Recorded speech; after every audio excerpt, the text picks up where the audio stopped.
Miss Poe spent her early years growing up in the small rural town of Califon, New Jersey. She wishes to tell the tale of what it was like to live there over 90 years ago, living in the same home that I grew up in today. My name is Eloise Mae, M-A-E, Poe. What was it like growing up in Califon? A gal could wear a bathing suit and walk down the street and didn't have to worry about a thing. Oh, it was a beautiful town to grow up in.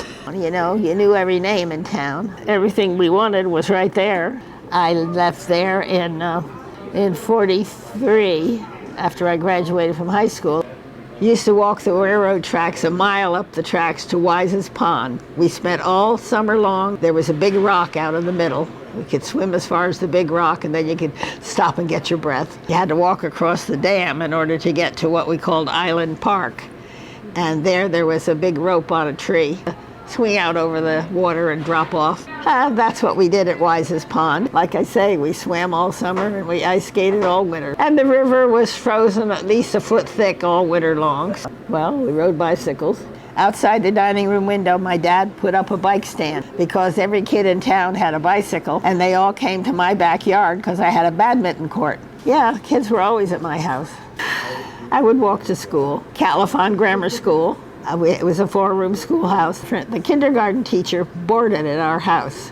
What did I do as a teenager? We danced. We just danced all the time. Dancing was the deal. They allowed us to dance all noon hour in the high school. It kept the kids from going outside to smoke. So everybody danced. This was High Bridge High School, which was 6 miles down the road. There were 35 in my graduating class. The thing we had was Verneuil. In Verneuil, there was a lot of incest, and of course, consequently, a lot of dummies. After World War II, they all moved into Califon. So there was a time when Califon wasn't that pleasant a place to live. It was that bad, but it got past that.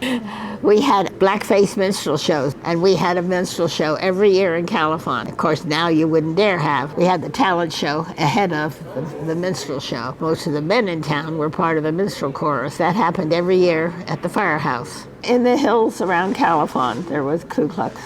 There was also a nudist colony up in there. And I could see down, there was a pond down below, and there were men standing down there with no clothes on. God, they looked like animals. I find many of the things Eloise did in her early days similar to what the kids of Califon do today, like swimming in the river and riding bikes around town. Eloise's childhood lives on today in the children of Califon.